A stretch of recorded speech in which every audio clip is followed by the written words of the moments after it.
aí, pessoal?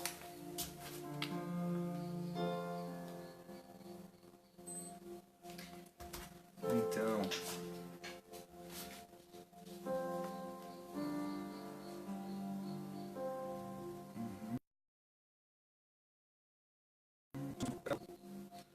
travou, tá bom, show.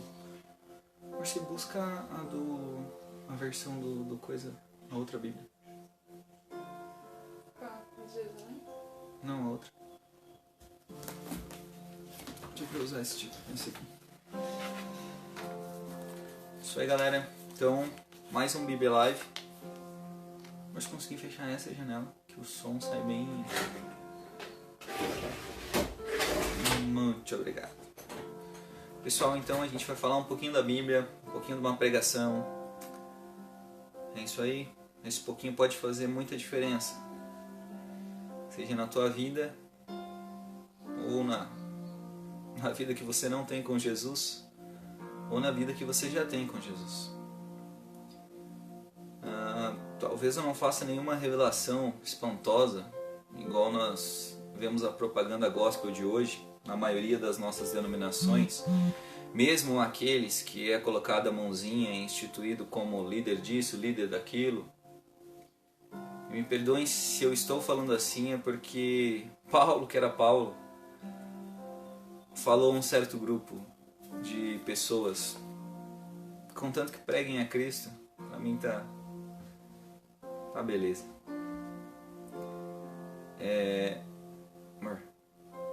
Paulo falava também sobre algumas coisas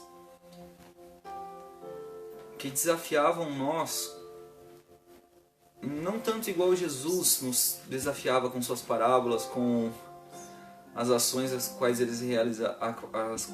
realizava, mas se nós prestarmos atenção no que Paulo veio exortar as igrejas ou aos santos que estavam em determinada região, lembrando que santo não seria essa nossa ideia deturpada, né, de uma pessoa que não peca, mas justamente aquele que aceita o Evangelho de Cristo. E por aceitar o Evangelho de Cristo, talvez não viva pecando, mas, assim como Paulo afirmava, nós, enquanto estivermos nesse corpo, e o meu espírito guerrear contra a carne, e essa carne, estou parafraseando vários versículos aqui, né, que eu creio que seja interessante para nós entendermos, essa carne seja fraca, essa luta é diária. Não é porque Paulo estava numa cadeira de apóstolo, se é que estava, até porque ele mesmo foi contestado pelos seus amigos, que ele não pecava. E eu creio que ele não errava, que talvez ele não tenha cometido erros em sua volta. Sabe, quando nós ofendemos, nós temos no meio teológico, uma das afirmações que o Evangelho pode confrontar as pessoas. E eu acredito nisso, completamente. Mas quando é o Evangelho que confronta as pessoas. Porque quando não é o Evangelho que confronta as pessoas, aí é o Dudu falando. É o Dudu que Deus quer ver preparado para pregar o seu Evangelho, mas não os seus achismos, não as suas falsas palavras, não nos seus momentos de ira, as suas compartilhações maldosas. Certo? Então, eu peguei um pequeno texto que na verdade a gente chama de perícope, que seria um termo grego, que seria cortar em volta, como se a gente pegasse um recorte e fosse pregar aquilo. Nós vemos que com a Bíblia nós não temos esse perigo de enfrentar essa dificuldade de quando a gente lê um texto, associa a outro. É isso que a exegética, a hermenêutica, que são métodos de interpretação bíblica, que é justamente uma das pregações de hoje, vai nos ajudar a fazer. Então eu gostaria de ler alguns assuntos que eu já propus no passado. E isso na faculdade de teologia. E que esse tema realmente possa fazer diferença na tua vida. Para você que não acredita em Deus, mas também para você que de repente já é um líder. Para você que já tem uma vida com Jesus. Talvez até o nosso entendimento sobre líder seja um pouquinho deturpado. Mas em Mateus, no capítulo 5, do versículo 43 ao 48, nós vamos encontrar tal passagem. E nós vamos discutir essa passagem de uma forma que a gente consiga perceber o que está sendo lido, ouvido, pregado, o contexto. Não é só uma parte, não é só isso, não é só aquilo. Tem muita coisa envolvida. Aí o flash. Né, flash? Bom, primeiro, não necessariamente para elaborar um sermão. Esses tempos atrás até nós estávamos conversando e talvez eu tenha feito uma colocação um pouco agressiva num sentido de um contexto que eu conhecia e eu acabei falando, só que a pessoa não conhecia o contexto. Mas desde que eu prego o Evangelho, e esse Evangelho confronte as pessoas, tá tudo certo, igual a gente começou a falar no vídeo. Então, toda a pregação que hoje nós fazemos, inclusive que Paulo fez após Jesus ter morrido na cruz, ressuscitado, tido o encontro com ele a princípio, nós vemos que de uma coisa ele não se afastou, que foi justamente desse Jesus. Não falou de outra coisa. Chegou a falar de coisas inclusive que seriam inefáveis. Ele viu coisas que eram realmente difíceis de entender. Mas foi levantado para falar do Evangelho, de Jesus. Mas talvez, em algum momento dessa pregação, dessa nossa preparação, a gente tenha se perdido. A gente tenha olhado para o nosso umbigo, não só pelo dinheiro, por isso, por aquilo, até rimou, mas por fama, reconhecimento.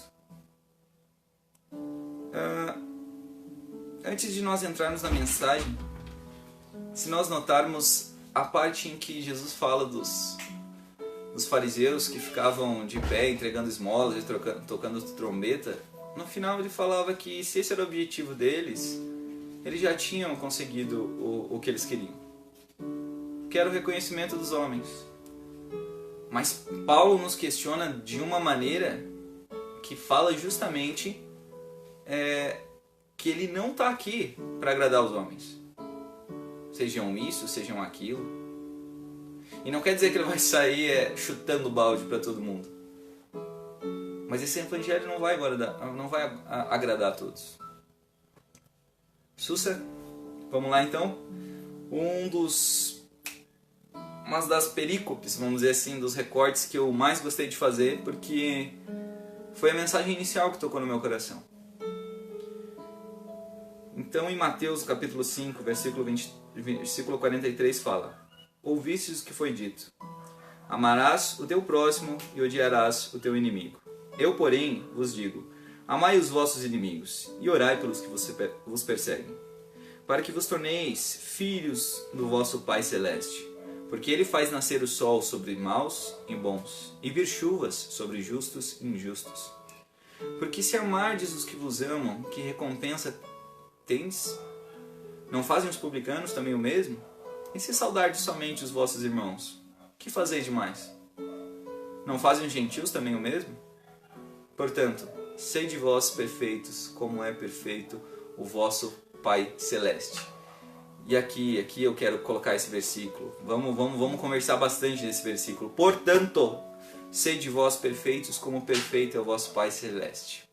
E eu vou abordar isso de uma maneira que eu achei que ficou muito simples de entender, mas que fez toda a diferença para as nossas complicações evangelísticas que a gente faz. Então, eu preparei da seguinte forma, em 4 etapas básicas. Aliás, são 6, mas 4 etapas básicas. Nós fazemos uma preparação desses versículos e correlacionarmos eles com o espaço temporal de quando aconteceu, de como aconteceu, e da dimensão teológica da ação, da dimensão sociocultural da ação e da dimensão psicossocial da ação. Aliás, para terminar e encerrar, nós também vamos falar da dimensão missional da ação. Não é isso que nós fazemos hoje em dia, missões. Não é por isso que a gente envia pessoas a lugares remotos da terra onde eles falam do Evangelho para as pessoas. E o que eu acho tão legal, mas temos que fazer a nossa parte. Realmente tem pessoas talvez que não estejam sendo alcançadas, que estão do nosso lado, e daí chegam várias pessoas para dizerem não, mas esse ministério é ocupado por tal pessoa, e eu penso, poxa, acho que de tanta bagunça que nós temos em nossa volta, nós ficamos confusos com a missão individual de cada um, mas com essa missão individual, que faz parte do corpo. Porque sem ela, eu e você talvez hoje não teríamos o Evangelho. Talvez eu teria que achar uma denominação onde eles escolhem necessariamente um profeta, 12 apóstolos, tantas pessoas para isso, para aquilo. E não é tirando sarro ou falando mal desse grupo de pessoas, mas parece que só com o Evangelho que nós recebemos, nós temos feito bagunça para amaldiçoar pessoas, para excluir pessoas, para fazer isso com pessoas. E esse não é o Evangelho que Cristo pregou. Certo? Começamos então? Nesse recorte de texto, na perícope, né, apresentado no Evangelho de Mateus, nós percebemos certo discurso feito por Jesus, iniciando no versículo 43, dizendo: ouvistes o que foi dito, amarás, verbo, né, o teu próximo, e odiarás, outro verbo, o teu inimigo. Em primeira mão percebemos que Jesus está comunicando um ponto da lei encontrado em Deuteronômio. Porém, o mesmo diz: ouvistes o que foi dito. Então, algo foi dito. E como naquela época sabemos que os mestres da lei interpretavam as escrituras para o povo e citavam infinidade de leis para eles cumprirem, mais de 600, era isso que estava acontecendo. Em contraponto, Jesus diz no versículo 44, eu, porém, vos digo, amai a vossos inimigos. Amai, novo verbo, né? Na verdade já tinha citado. Bendizei os que vos maldizem. Fazei bem aos que vos odeiam, e orai pelos que vos maltratam e vos perseguem, para que sejais filho do vosso Pai que estás nos céus. Então, bom, vou continuar lendo aqui, mas logo depois eu faço um comentáriozinho. Carregando então um novo significado, a interpretação da lei que foi apontada para o povo e que estava sendo carregada com esse povo, levada com esse povo, ensinada com esse povo. É por isso que eu bato tanto nessa tecla da questão de uma doutrina que não está encaixada nas escrituras. E mesmo que esteja, às vezes tem que ser analisado o contexto. Porque esse costume humano que talvez a gente possa seguir, ele possa causar injustiça. Isso para todos. Para todos que forem ensinados. E quem for ensinado a ensinar também. Reiterando, podemos perceber no versículo 45 a benignidade de Deus. Porque faz que o sol se levante sobre os maus e bons. O seu sol, né? E a chuva desça sobre justos e injustos. Eu digo, oh, beleza. Que retrata, por sua vez, uma questão notória da oportunidade concedida para que os homens façam suas escolhas, mas sejam responsabilizados por elas. E é por isso que nós lemos tantos textos disso, daquilo, e é colocado pra gente que sobre galardão, sobre isso, sobre aquilo, mas é importante ressaltar o que nós temos feito e qual a motivação que tem levado nós a fazermos tais coisas. Eu acho que dá de ver pelo espelho ele subindo a cortina. Ao lermos o versículo 46 e 47, Jesus questiona o povo: pois, se amardes os que vos amam, que galardão tereis? Não fazem os publicanos também o mesmo? E se saudardes unicamente os vossos irmãos, que fazeis demais? Não fazem os publicanos também assim? Antes de entrar na minha análise textual, eu penso, Jesus fazia muito disso, né? As pessoas tinham tantas interpretações da lei que não sentavam com essa pessoa por causa disso, não sentavam por causa daquilo. E bem no fim, Jesus foi lá e comeu com essas pessoas, Jesus curou essas pessoas, Jesus ofereceu o coração para essas pessoas praticamente. E nós, hoje, temos muitas obras sociais, as quais são muito importantes. Mas, acima de tudo, Jesus escrevia o Evangelho a cada passo. E isso torna Jesus tão cativante. Mais uma vez, percebemos que o amor de Jesus, que Jesus está propondo, é o próprio amor dele. Que independente dos erros cometidos pela humanidade, Deus mostrou-se misericordioso, oferecendo perdão e a chance de reconciliação através do sacrifício de Jesus. Assim, todo aquele que nele crer e terá acesso à promessa que estava sendo cumprida enquanto Jesus estava conosco. Para encerrar essa pequena parte, Jesus fala que demonstrar esse amor se compara com a perfeição e que Deus é perfeito. Sede vós perfeitos, como é perfeito o vosso Pai que estás nos céus. Então, como Deus mostrou essa misericórdia, nós também temos que mostrar essa misericórdia. E não necessariamente eu ficarei com uma auréola aqui na minha cabeça, mostrando que eu sou o perfeito, porque o perfeito se sacrificou por mim, pagou a minha dívida. Isso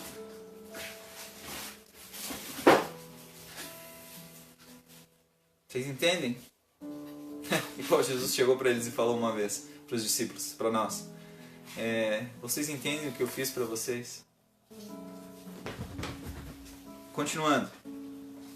Deus não está cobrando a perfeição a qual a gente tem a ideinha que é a perfeição.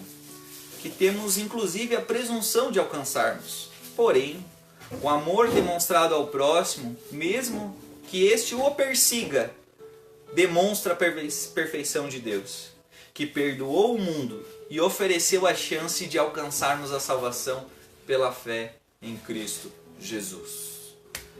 Já podia acabar, né? Já foi um sermão violento. E não é meu, é dele. Não é o Dudu, é a palavra de Deus.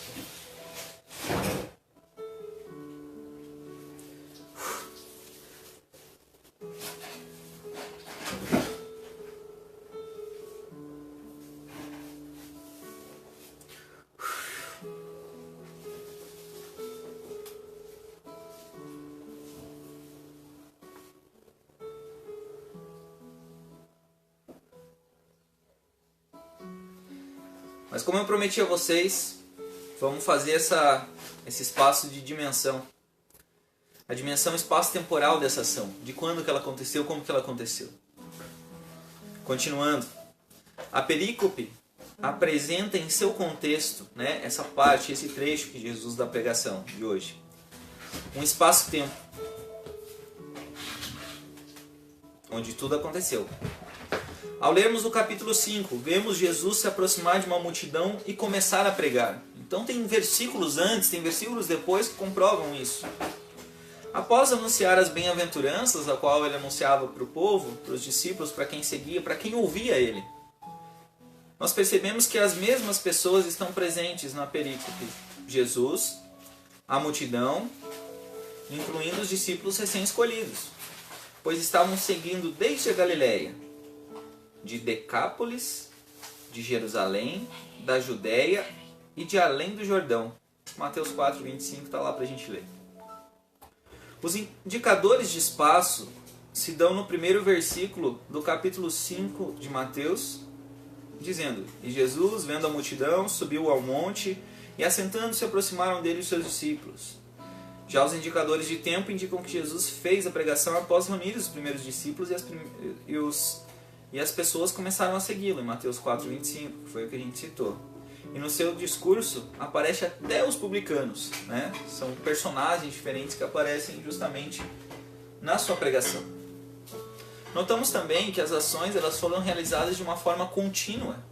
A pregação de Jesus e os milagres que realizava levou a multidão a segui-lo.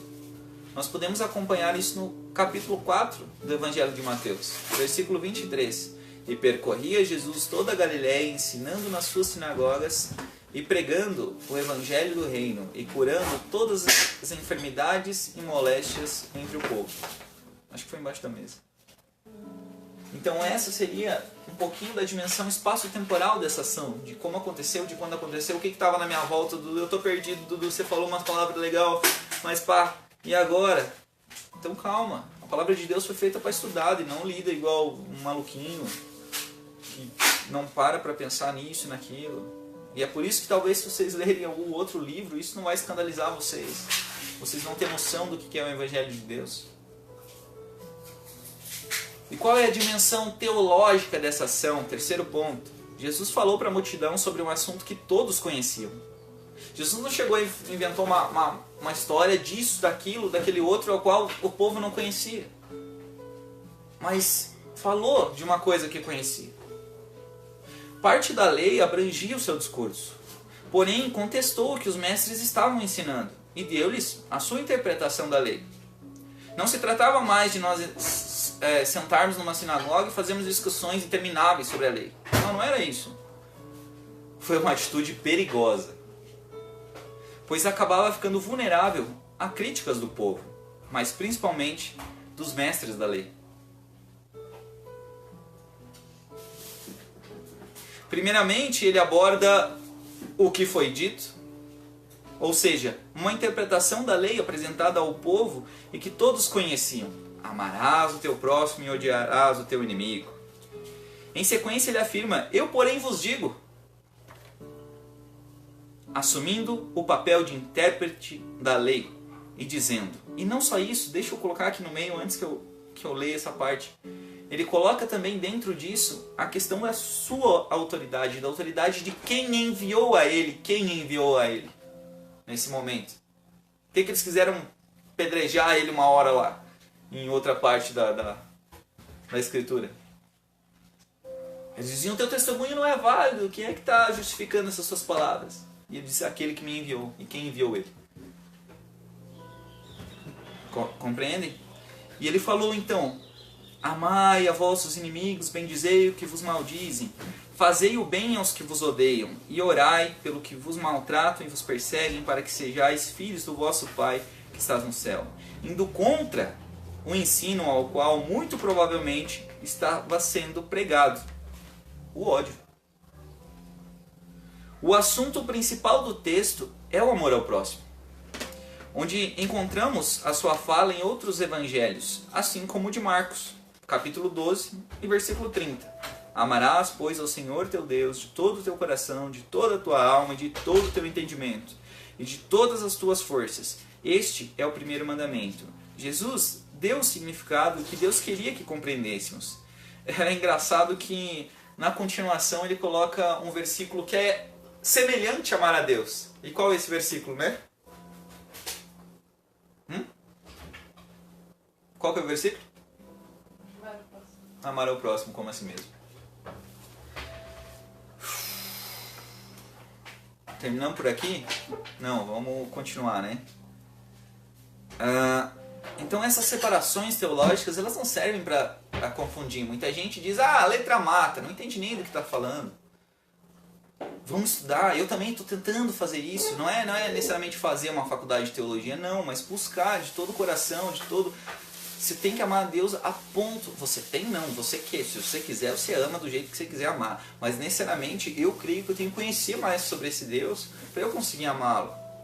Não é necessariamente eu ouvir falar, tá, eu acredito em Jesus. Qualquer coisa que você me falar que Jesus tenha feito, eu vou acreditar cegamente, ou vou fazer isso cegamente, ou vou fazer isso cegamente.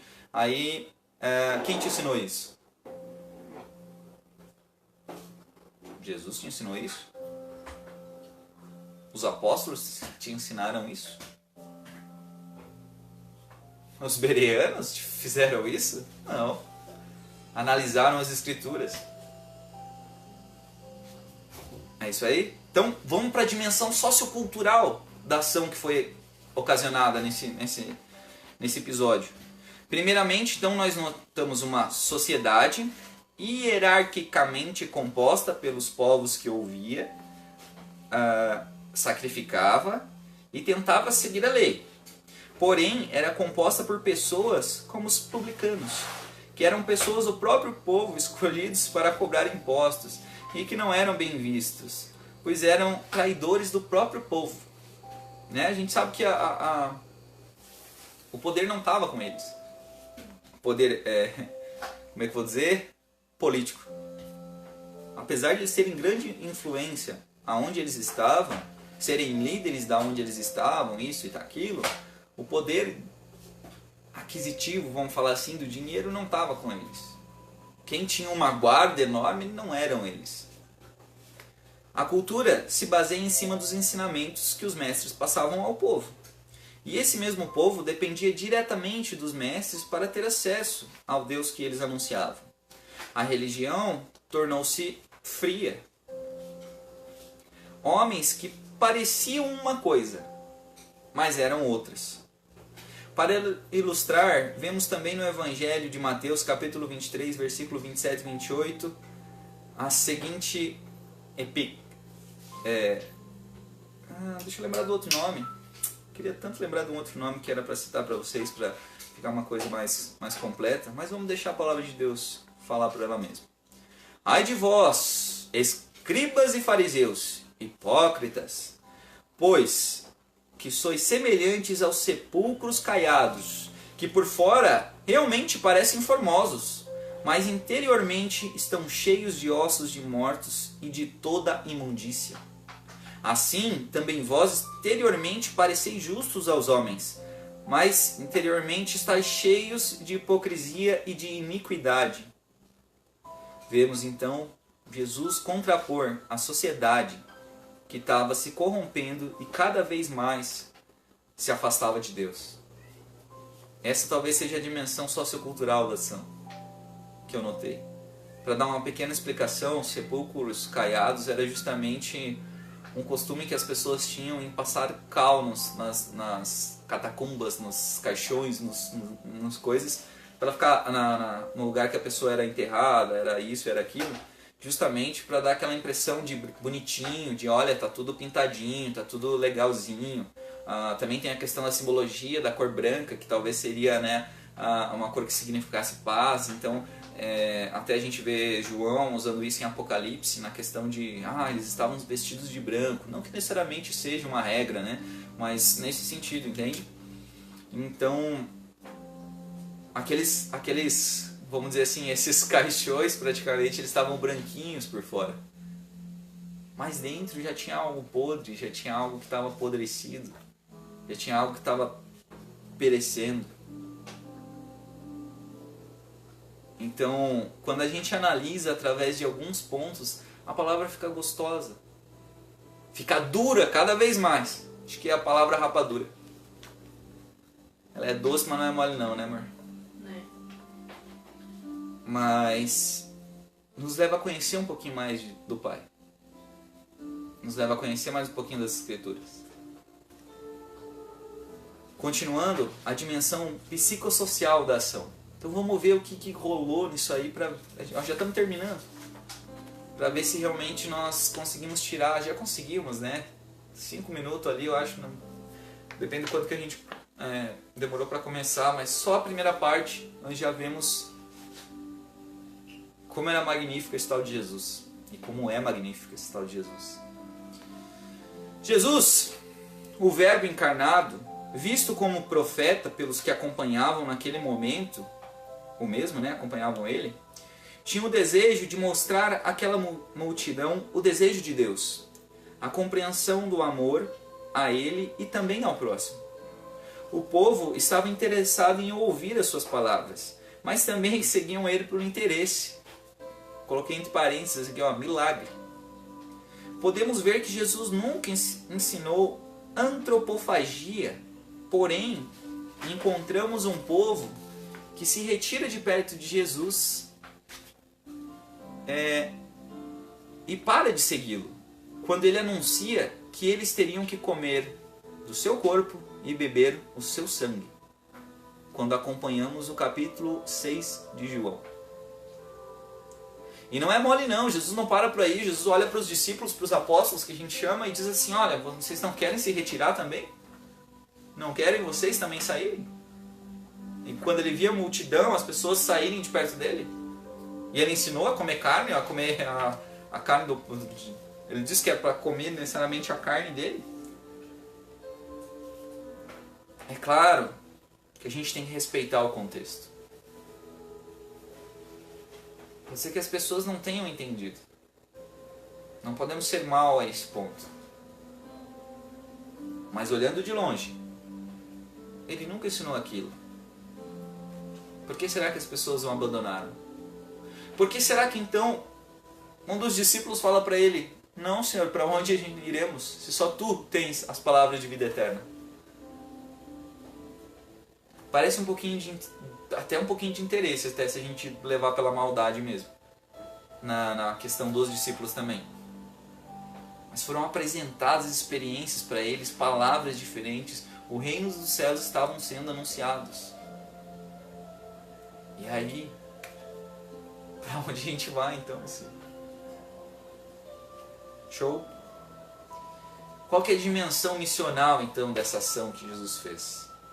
Podemos observar que Jesus entra não somente como Salvador, que dará a sua vida para levar nossos pecados, escutem bem até o final, e receber a ira de Deus em nosso lugar, mas também como quem nos dá o verdadeiro sentido da sua palavra. Nos dias de hoje é comum o ódio àquelas pessoas que não gostamos. Mas Jesus demonstra o verdadeiro amor, que inclusive é comparado com a perfeição de ser igual a Deus, ensinando e praticando mesmo. Também podemos levar como ensinamento da perícope que podemos ser os mestres que ensinam equivocadamente. Nós temos que ter essa consciência. Lembra do tanto que eu tenho falado no princípio de, por exemplo, uma hora a gente vai ter que parar e pedir desculpa por alguma coisa. Alguma coisa saiu do eixo.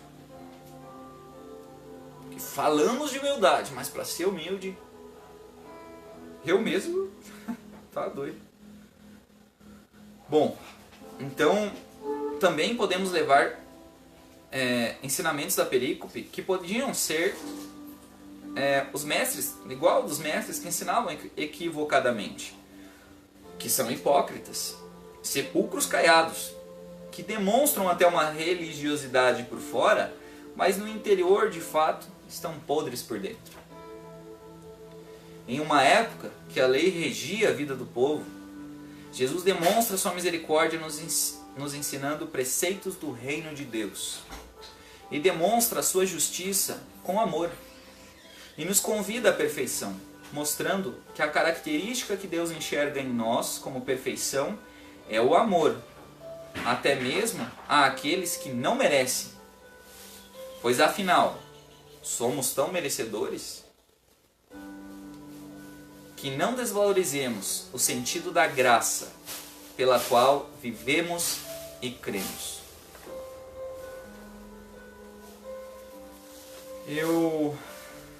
Essa é a última parte,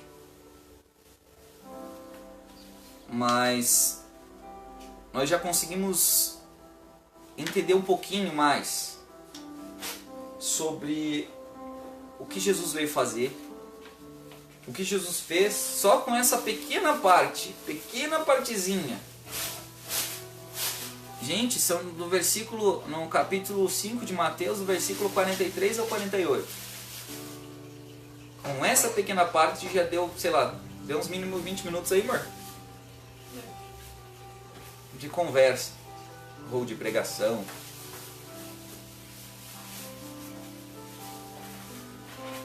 Mas acima de tudo, o que Jesus falou para o povo.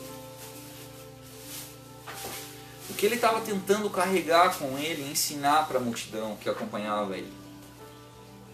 Jesus não, embora sendo Deus, qualquer coisa a gente conversa lá em Hebreus, se você não achar que ele é Deus.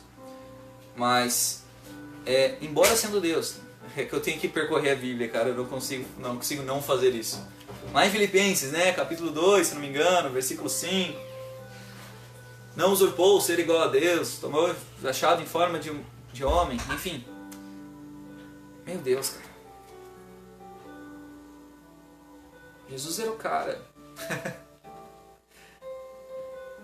Esse Deus que ama a humanidade a esse ponto, ao qual é o Pai que corrige, porque o Pai corrige aquele que o ama. Meu Deus. O quão bondoso e amoroso é esse Deus para com quem não merece. Para comigo. Não sei com você, mas para comigo eu não mereço. Acho que, igual João Batista anunciou, né, quando ele falava sobre batismo, virá aquele, né, que eu não sou digno nem de desatar as sandálias. Talvez Pedro também estava certo no episódio de lavar os pés. Se não, Senhor, você lavar os meus pés? E aí Jesus o repreende na hora e diz, olha, se você não deixar eu fazer isso, você não tem parte comigo. Ele diz, opa, então lava a cabeça e o resto. Entendem? Jesus estava ensinando a preciosidade de o maior servir o menor. E ele pergunta no final, entendem o que eu fiz?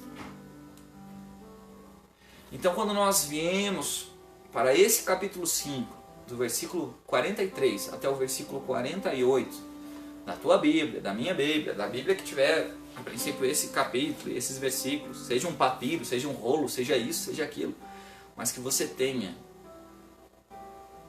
essa ideia do que Jesus pregou para nós. Não entendeu? Eu não vou dizer assim que são as minhas palavras, mas é o evangelho dele. Vem então só essa fase preparatória, a qual já podia ser toda a pregação. E para terminar, eu quero terminar de novo com a última frase da fase preparatória, que é justamente essa. Deus não está cobrando a perfeição que nós achamos que é a perfeição. A perfeição que temos, inclusive, a presunção de alcançarmos. Porém, o amor demonstrado ao próximo, mesmo que este persiga você. Isso demonstra a perfeição de Deus, que perdoou o mundo e ofereceu a chance de alcançarmos a salvação. Então só aí nós temos uma parte que nós poderíamos estudar, ler, lembrar sempre. Eu brinco sempre quando tem alguma parte que eu acho muito importante. Eu acho que o meu quarto, se eu fizesse isso, estaria cheio de recortes, minha casa. Pegar uma parte dessa palavra e colocar na parede, para que a gente leia.